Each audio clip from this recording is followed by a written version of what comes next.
Meus amados irmãos e amigos, saúdo a todos com a paz do Senhor. Abra sua Bíblia, livro do Atos dos Apóstolos, capítulo 12. Enquanto os irmãos encontram Atos dos Apóstolos, capítulo 12, eu quero aqui agradecer aos irmãos pelo carinho, a recepção, pelas orações a nosso favor. Agradecer aqui meus vices, pastor Tony Veiga, pastor João de Deus, pastor Vicente Nutar. Minha gratidão pelo cuidado da nossa ausência. Que Deus venha recompensar cada um dos irmãos. Hoje à noite era para nós termos um pregador aqui, pastor Israel Brasil, mas por motivo de logística não foi possível ele estar aqui conosco. Como terá a oportunidade de estar aqui ministrando a palavra do Senhor. Atos dos Apóstolos, capítulo 12, versículo 20 a seguir.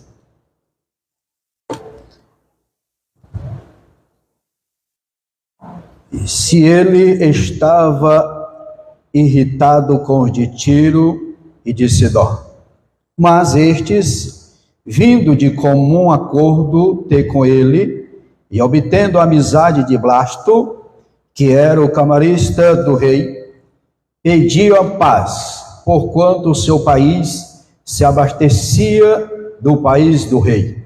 E num dia designado, vestindo Herodes as vestes reais, estava sentado no tribunal e lhes dirigia a palavra. E o povo exclamava: voz de Deus e não de homem. No mesmo instante feriu o anjo do Senhor, porque não deu glória a Deus, e com medo de bicho expirou. E a palavra de Deus crescia e se multiplicava. Amém? Podem tomar vossos assentos. Meus irmãos, terça-feira passada nós iniciamos aqui o capítulo 12 de Atos dos Apóstolos. Falamos aqui quando Herodes Agripa, ele querendo agradar aos judeus e melhorar a sua reputação, ele decapitou Tiago, irmão de João, e prendeu a Pedro também para assim, após a Páscoa, ele também ser decapitado como Tiago. Mas vimos que a igreja estava orando e Deus deu livramento a Pedro. Então Pedro, ele no último dia, ele foi escape. O anjo do Senhor foi e libertou ele daquela prisão. E Deus deu o livramento aí. Observando aqui agora, versículo 20, aqui nós vemos que tratava de uma ferrenha batalha. De um lado, o Estado, de outro, a igreja. Era um poder político contra o poder religioso. O poder das armas contra a arma da oração. O poder da arrogância contra o da fé. E o poder temporal contra o poder eterno. Então esse texto ele retrata essas duas situações. O Estado, o lado do rei. E a igreja, a única que tinha, a arma que tinha, era a oração e a fé. A oração e a fé. E saber que o poder do rei era temporal. Mas o poder de Deus, ele é eterno. Quando Herodes quis saber o que houve sobre que Pedro havia escapado, ele fez a inquirição, e aos guardas saber o que tinha acontecido, e nós falamos aqui na terça-feira que ele mandou justiçar. Ou seja, a pena do Império Romano por deixar um prisioneiro escapar, ela era muito severa. Daí a seriedade com que os soldados levavam sobre a responsabilidade de guardar os prisioneiros. Mas, por essa razão, Herodes agora, neste caso, foi um caso diferente. E ele, sabendo que Pedro havia escapado, os soldados foram mortos, e ele agora partiu de Jerusalém e foi para a sua residência em Cesareia, que também era considerado a sua capital.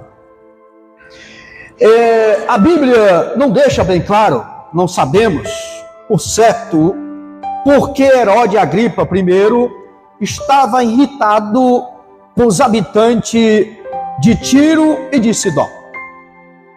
Ambas as cidades eram portuárias, assim como Cesareia, ela a capital da província da Judéia.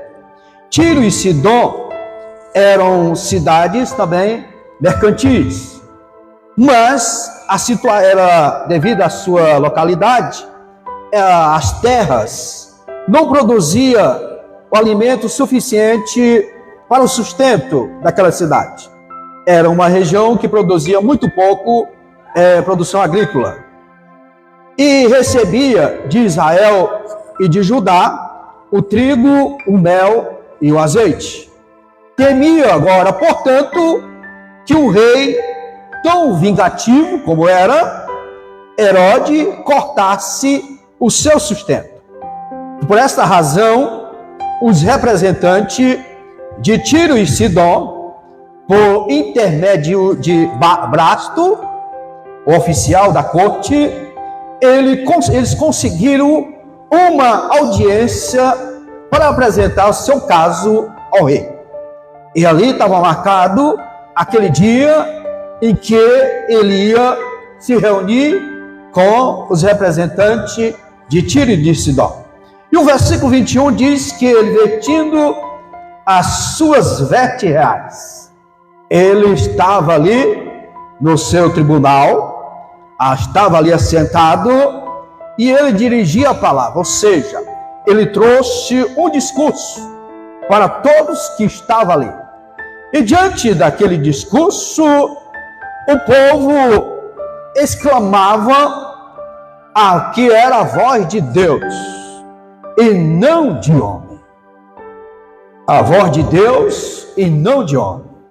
O povo procurou agradar o rei, declarando que ele era mais do que mortal. Sentido original era exatamente isso. Herodes, ao invés de respeitar ou rejeitar, melhor dizendo, a declaração de deidade, ele gostou da bajulação do povo. Bajulação nunca deu certo, amado. Nem para quem bajula e nem quem é bajulado. Não tem isso, não serve para nada. E ele gostou dessa situação, até vir sofrer a consequência dessa blasfêmia. O desejo de ser divino e de ser tratado como Deus é a raiz da soberba de uma pessoa. De querer ser tratado, o desejo de ser tratado como Deus é a raiz da soberba de uma pessoa. Por um lado, a essência da humanidade lembrar-se de que somente Deus é Deus. O ser humano, ele tem que entender que a essência da humanidade, ela é somente lembrar de que Deus é Deus. Mas o que é soberba? Soberba é orgulho, é arrogância, é sentimento de superioridade. O soberbo, ele tem uma visão distorcida de si mesmo, achando que é melhor que os outros. A Bíblia diz que a soberba leva à ruína. A soberba é achar superior a outra pessoa. No caso mais extremo, o soberbo, ele pode achar que é mais importante do que Deus. O soberbo ele despreza as pessoas que se acham inferior. Para o soberbo não tem ninguém superior. Todos são inferior a ele. Não o tratando com respeito e dignidade que merece. O soberbo não faz isso. E quando nós olhamos para Jeremias, capítulo 48 de Jeremias, capítulo 48, e o versículo 29 e 30 de Jeremias diz assim: ouvimos falar da soberba de Moabe, que é soberbíssimo de sua arrogância e de seu orgulho, e da sua altivez, e da altura do seu coração. Eu conheço, diz o Senhor, a sua indignação, mas isso é nada. As suas mentiras nada farão. Aqui fala a respeito de Moabe, o tamanho do orgulho de Moabe. Moabe era uma nação que a altivez dele, o orgulho, era tamanha, a soberba dos moabitas, a sua extrema arrogância, o seu orgulho e a sua soberba, do seu espírito de superioridade.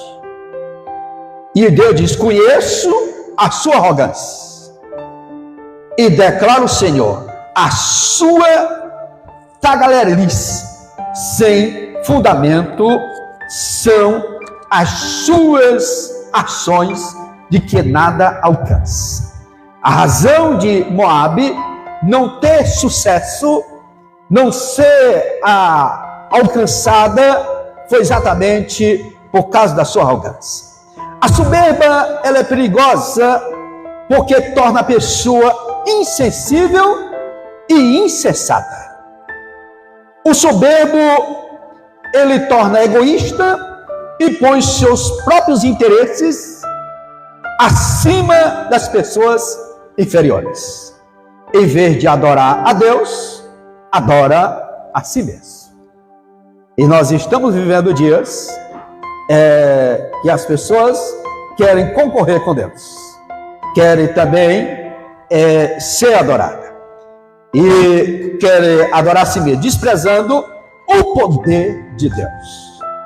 O soberbo acha que vale mais do que as outras pessoas e gosta de mostrar que é melhor do que os outros.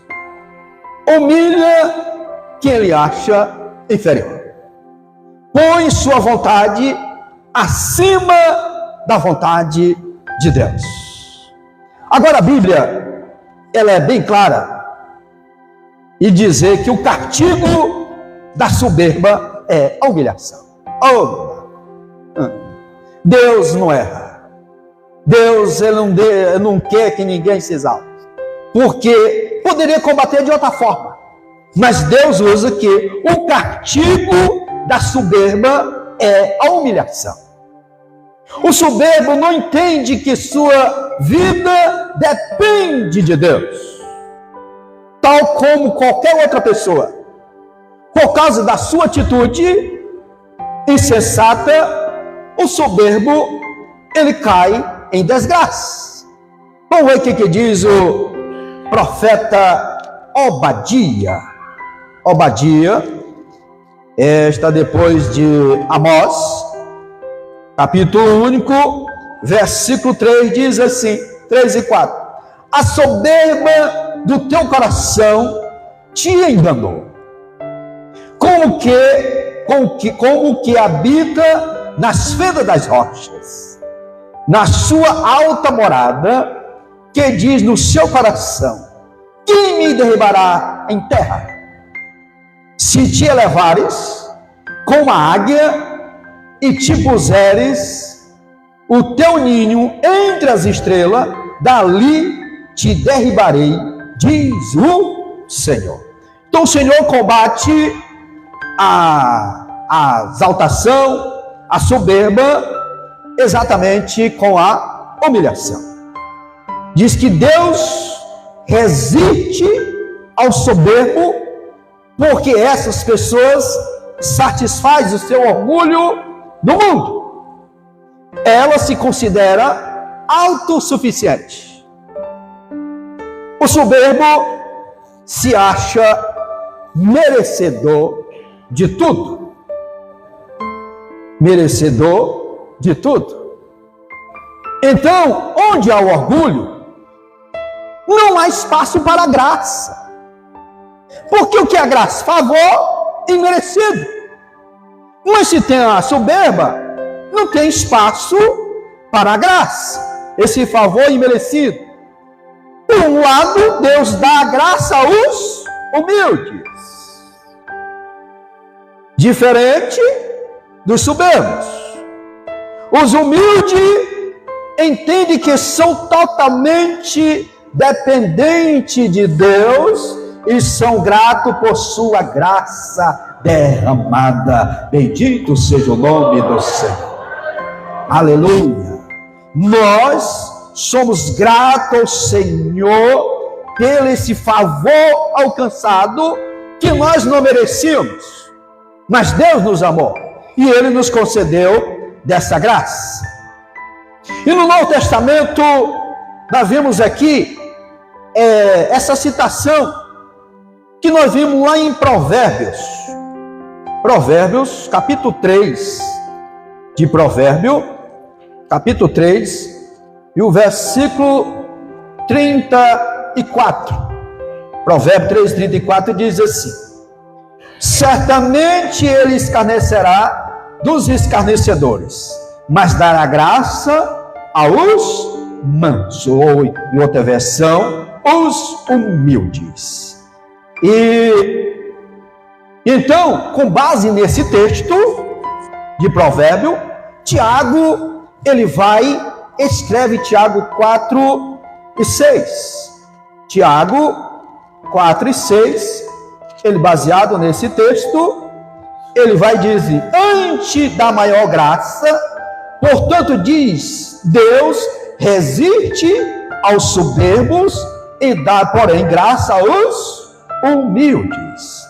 Ainda 1 Pedro, capítulo 5, de 1 Pedro, capítulo 5, e o versículo 5: semelhantemente vós, jovens, sede sujeito aos anciãos, sede todos sujeitos uns aos outros, e revesti-vos de humildade, porque Deus resiste aos soberbos, mas dá graça aos humildes. O compromisso de Deus é quem se humilha diante dele. Soberbo nunca teve resultado positivo com Deus. E Deus, ele aqui derrubou de um só golpe todos os soberbos. Nós vemos na história da Bíblia.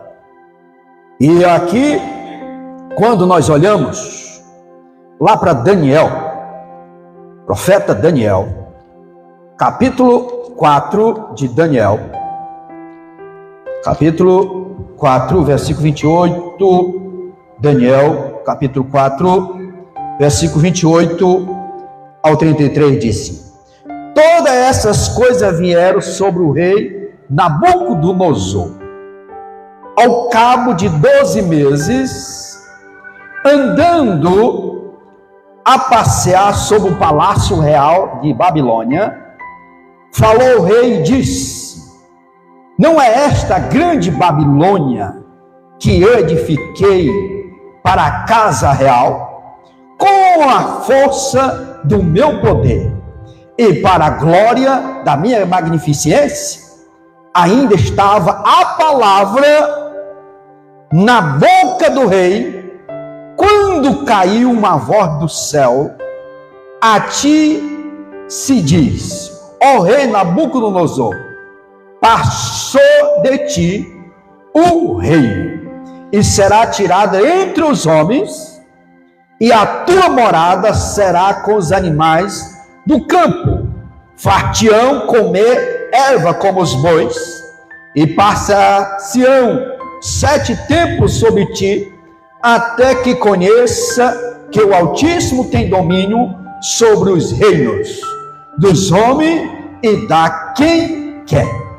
E na mesma hora se cumpriu a palavra sobre Nabucodonosor, e foi tirado dentre os homens, e comia Eva com os bois, e o seu corpo foi molhado do orvalho do céu, até que ele cresceu como as penas da águia, e as suas unhas como as unhas das aves.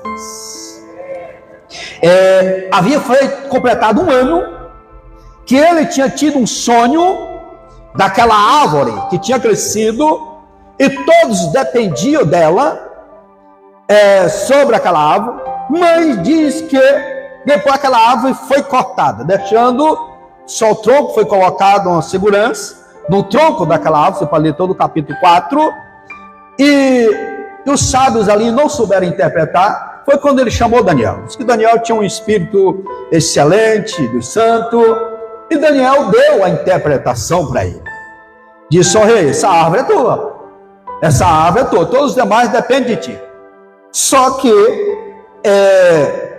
será cortada, essa árvore será cortada, vai ficar o tronco. Quer dizer que tu vai passar um período de tempo para entender quem é Deus, depois tu vai voltar para o tronco. Mas ele esqueceu, amado, da advertência de Deus. Ele não se conteve de olhar algo que tinha sido feito, que ele tinha construído, mas ele atribuiu tudo a ele. Deus lutou muito com Nabucodonosor para ele prestar, mas ele tinha essa dificuldade de se humilhar, ele tinha dificuldade de tributar a glória ao Senhor nosso Deus. Essa honra, amados, de querer usurpar a glória que não é nossa, ela sempre precisa ser tributada a Deus. Se Deus te usa, tributa ao Senhor. Se você prega bem, tributa ao Senhor. Se você tem facilidade para adorar o Senhor, mas tribute ao Senhor. A honra e a glória é dada a Ele.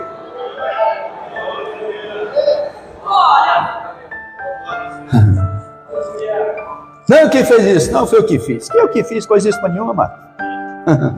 Quem fez foi a igreja. Eu só sou administrador. Aqui, pastor, o que eu fiz aqui? Não fiz nada. Quem fez foi a igreja. Eu sou administrador. A glória é dada ao Senhor. É Ele que abençoa os irmãos para você ser fiel na casa do Senhor. É Ele que abre porta de emprego. Então seja grato ao Senhor. Tributa a Ele pelas portas que Ele tem abertas para você.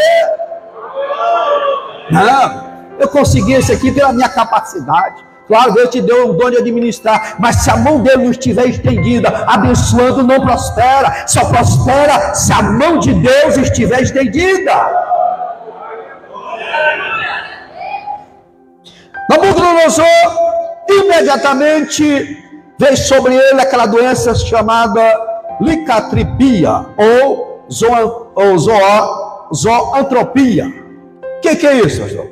Essas doenças são doenças que a pessoa, ele se sente um animal. É o que está acontecendo hoje no mundo, né? Pessoa se sentindo como um cachorro, como um gato, como qualquer animal. Hoje está isso. Pessoas não são um ser humano, não. Eu sou um animal. Então a zoantropia é clínica, que hoje vem essa doença que Nabucodonosor, ele sofreu ela por 7 tempo. A Bíblia não diz se é 7 anos. Alguns estudiosos atribuem que foi 7 anos, mas a Bíblia não deixa bem claro sobre isso. Foi 7 tempos que ele passou até que ele caiu em si novamente. Ele acordou daquela situação e ele foi restaurado e colocado novamente sobre o seu reino. Mas ele passou essa situação por quê? Porque ele não reconheceu a soberania de Deus. Acho que é o livro do Gênesis, capítulo 6 do Gênesis, e o versículo 6. Gênesis 6 e 6. Então arrependeu-se o Senhor de haver feito o homem sobre a terra, e pesou-lhe no seu coração. Aqui, Deus, ele, havendo a maldade do homem, ele chegou pelo suspeito do homem. Porque o versículo é o homem ele não queria se arrepender. Foi o caso também de 1 Reis, capítulo 21, quando narra a chegada ali de Acabe, lá em Jezreel, para receber ali a herança que era de Nabote, que Jezabel havia usurpado, né? Tinha matado Nabote, rumor que ele comprou contra ele, e ele foi lá para receber. Foi com Deus, mandou Elias para ir ter com ele, para encontrar com ele lá na vinha de Nabote. E chegar lá diz para ele o que vai acontecer com ele e com a sua família. Interessante que a sentença de Deus, você pode ler todo o capítulo 21 de 1 Reis, a sentença de Deus para Acabe era que nenhuma da família dele seria sepultada, e que os cães lamberiam o sangue de todos eles. Quem morresse na cidade, do mesmo jeito, lá no campo as feras, isso seria destruído. Aí é quando Elias narra, do versículo 17 até o 26, tudo que ia acontecer na sua família. O versículo 27 diz: e sucedeu, pois, que Acabe, ouvindo estas palavras, rasgou as suas vestes e cobriu-se a sua carne de pano de saco, e jejuou e dormia em cima dos sacos, andava mansamente. Ao versículo 28. Então veio a palavra do Senhor a Elias, o tibista, dizendo: não viste que Acabe se humilha perante mim? Porquanto, pois, se humilha perante mim, não trarei este mal nos seus dias, mas nos dias do seu filho trarei este mal sobre a sua casa. O que aconteceu aqui? Ele não se arrependeu? Ele não se humilhou? Humilhou, mas não por completo. A humilhação dele aqui não foi completa. Tem pessoas que têm vontade de ser humilde, mas ele não consegue. Às vezes ele tem vontade de ser simples, mas ele não consegue. Aqui acaba dessa demonstração que ele fez todo o procedimento ritual, mas a sinceridade do seu coração não foi perfeita. Porque Deus, se ele se humilha, não tinha acontecido esse mal sobre ele. Quando você lê todo o contexto do capítulo 21, você vê, a humilhação dele não foi completa. E por isso vê essa situação. Ela se cumpriu porque a humilhação dele não foi completa. Um maior exemplo de pessoas que se exaltam, nós encontramos no livro de Esther. O livro de Esther nos conta a história, capítulo 6 de Esther, nos conta que Esther havia convidado o rei Assuero para um banquete. Começa no capítulo 5. Chegou o capítulo 6, naquela noite Esther não falou para ele, para o rei, o que ela queria. Mas chega à noite, o capítulo 6 diz que naquela mesma noite fugiu o sono do rei. E então mandou trazer o livro das memórias, das crônicas. Tudo que acontecia no palácio era registrado, todos os feitos. Quando ele estava lendo aquele livro de crônica, ele achou escrito que Mardoqueu, o judeu, tio de Esther, tinha dado notícia de Bigtã e de Teres, que eles tinham procurado arrumar um complô para matar o rei, chegar até o rei Assuero. Então disse o rei: que honra, que galardão se deu a Mardoqueu. Ele fez a pergunta para os seus criados lá. Disse: olha, coisa nenhuma foi feita. Não foi feito nada por ele. Nenhuma coisa se fez. Então disse o rei: quem está no pátio? Quem tinha chegado lá no pátio? Tinha chegado Amã. Amã estava lá no pátio. E o Amã tinha vindo já para conversar com o rei, para pedir para enforcar Mardoqueu. Como é que Deus trabalha? Quando ele chega, o rei, antes de ele falar com o rei diz para, quando ele mandou ele entrar, E disse, entrando Amã, versículo 6, o rei lhe diz, que se fará o homem de cuja honra o rei se agrada? Então Amã, eu acredito, pastores, irmãos, que tinha muita gente boa lá em Suzá. Não era só ele não, tinha mais alguém. O rei tinha muita gente ao redor dele. Ele era cercado de assessores. Isso era possível que numa cidade daquela, numa capital daquela, só tinha uma pessoa, mas... O que é a soberba? É você olhar para os demais, não, se não for eu, o negócio não anda. Se não for eu que estiver na direção, o negócio não vai para frente. Se não for eu em tal lugar, o negócio não vai andar. Vai, amados. Andar, porque o negócio é de Deus. E ele disse, não tem outro. Não tem outra pessoa. Ele imaginou isso. E entrando o rei disse, quem vai? Disse, então Amã disse no seu coração, de quem se agradará o rei para lhe fazer honra mais do que a mim?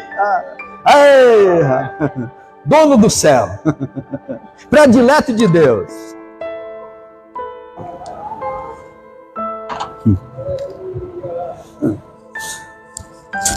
Predileto de Deus. Deus não tem predileto, amados.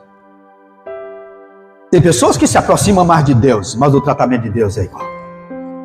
Ele ama todos. Deus não olha assim.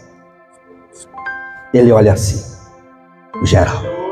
Aleluia. Glória a Deus. Quem se coloca na brecha, ele usa. Agora, achar que somos prediletos, não. Nós não somos prediletos. E não somos os melhores. Pelo que disse Amã ao rei, quanto ao homem de cuja honra o rei se agrada, traga as vestes. Olha o que ele queria. Só eu vou aproveitar da oportunidade. O poder é perigoso, amado. E alguém está com poder, usurpado o poder. Traga a veste real do rei, diz que se costuma vestir. Monte também o cavalo em que o rei costuma andar montado, e ponha-se-lhe a coroa real na sua cabeça, e entregue-se a veste e o cavalo à mão de um dos príncipes do rei. Ele disse, olha, eu vou estar superior aos demais, eu vou escolher alguém, que não é qualquer um também não, né? Dos maiores senhores, e vista dele aquele homem de cuja a honra se agrada, e leve-o ao cavalo pelas ruas da cidade, e apregou-se diante dele. Assim se fará o homem de cuja honra o rei se agrada. Puxando o cavalo e citando essa frase. Assim se fará ao homem que o rei se agrada. E quando ele acaba de expor essa situação diante do rei, então disse o rei a Amã, apressa-te, toma, veste um cavalo, como disseste, e faz assim para com o judeu Mardoqueu. Quem ele queria enforcar na hora que chegou. Como é que Deus trabalha, amados? Aleluia. Que está sentado à porta do rei, e coisa nenhuma deixe cair de tudo quanto disseste. Aleluia. E agora sai Amã, puxando o cavalo, com Mardoqueu montado rua acima e rua abaixo. O exaltado, ele é humilhado.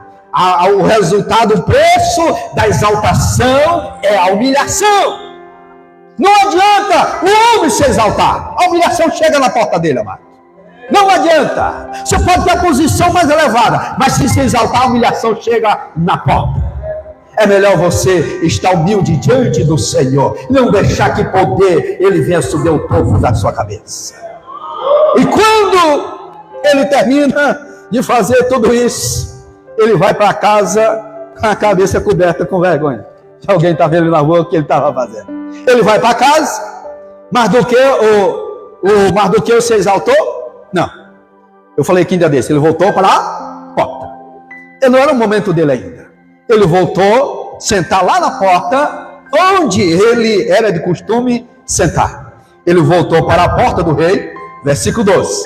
Porém, Amã se retirou correndo para sua casa, angustiado e coberto a cabeça. Quando ele chegou lá e contou isso para a mulher dele, contou eu para Zeres, a sua esposa, e todos que estavam ali com ele, aguardando ele chegar com Mardoqueu para ser enforcado, está lá o povo aguardando, agora ele chega lá envergonhado. E quando ele conta isso para a mulher, já consultaram ali aos seus deuses, aos sábios, e disseram: se Mardoqueu, olha só, diante de quem já começaste a cair, é da semente do judeu. Não mexa com crente não, amado. Se mexer com crente, só não mexa na ceia de Jesus Cristo. Saulo foi querer perseguir, o Senhor encontrou com ele no caminho de Damasco. Senhor, por que me persegue? Senhor, que é perseguindo a igreja, maltratando. Mexeu com crente, amado, é mexer com Deus. Aleluia. E aqui ele diz, quando se ele pertence ao judeu, não prevalecerá contra ele. Só, Amã, tu não vai prosperar. Se ele pertence ao judeu, não vai dar certo esse negócio. Então não vai na frente com esse projeto. Antes certamente cairá perante ele. A voz da mulher foi exatamente, antes que eles terminassem, já chegou a carruagem para levar ele para o banquete de Esther. Foi quando veio a sentença dele. Então, quando o rei Herodes fez aquele belo discurso, que ele não tributou a glória a Deus, disse: feriu o anjo do Senhor, versículo 3. E foi no mesmo instante que o povo exclamou: voz de Deus e não de homem. Observe que Nabucodonosor, antes que a palavra fechasse a boca, ele caiu em si daquela situação, já com o pensamento de que não era mais o homem, já era um animal, já ia passar o tempo fora do palácio.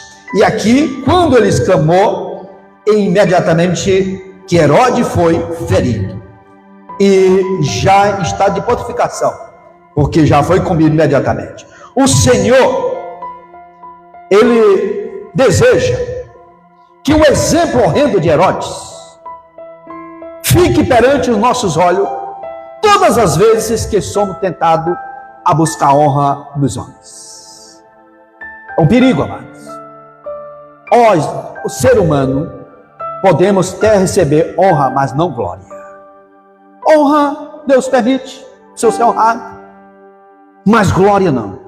A glória só pertence a Ele. Somente a Ele. Ele não divide ela com ninguém. Sempre nos convém reconhecer a pura verdade de que Deus, nos usando como seu instrumento em qualquer êxito de nossa vida. E a maior segurança diante da situação é o louvor a Deus. Vamos ver o que diz Hebreus, capítulo 13, e versículo 15. Portanto, oferecemos sempre por ele a Deus sacrifício de louvor, isto é, o fruto dos lábios que confessa o seu nome. Quem confessa a Jesus como Salvador, ele tem o cuidado de tributar tudo a Deus.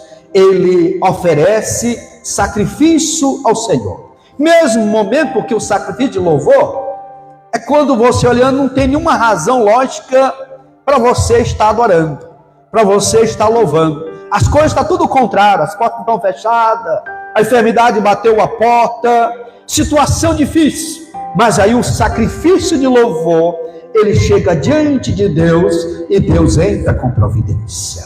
É onde Deus é honrado nas lutas, nas aflições, na adversidade. O nome dele é glorificado. E quando aconteceu isso, que ele foi ferido, imediatamente, já em estado de decomposição, a palavra de Deus que crescia e multiplicava. Porque ele tentou dar um basta na igreja, impediu o crescimento da igreja. Mas aquela igreja estava sobre uma palavra profética do Senhor Jesus. Disse que é sobre aquela rocha que a igreja estava edificada, mas as portas do inferno não prevaleceria contra a sua igreja, assim como não prevalece nos nossos dias. A igreja, ela continua avante. O Estado pode se levantar contra a igreja, mas a igreja que ora, a igreja que está aos pés do Senhor, ela continua avante, ela continua crescendo. A palavra de Deus, ela sempre pregada, vida vai ser alcançada, e o nome do Senhor, ele sempre glorificado. Bendito seja Deus. Aleluia!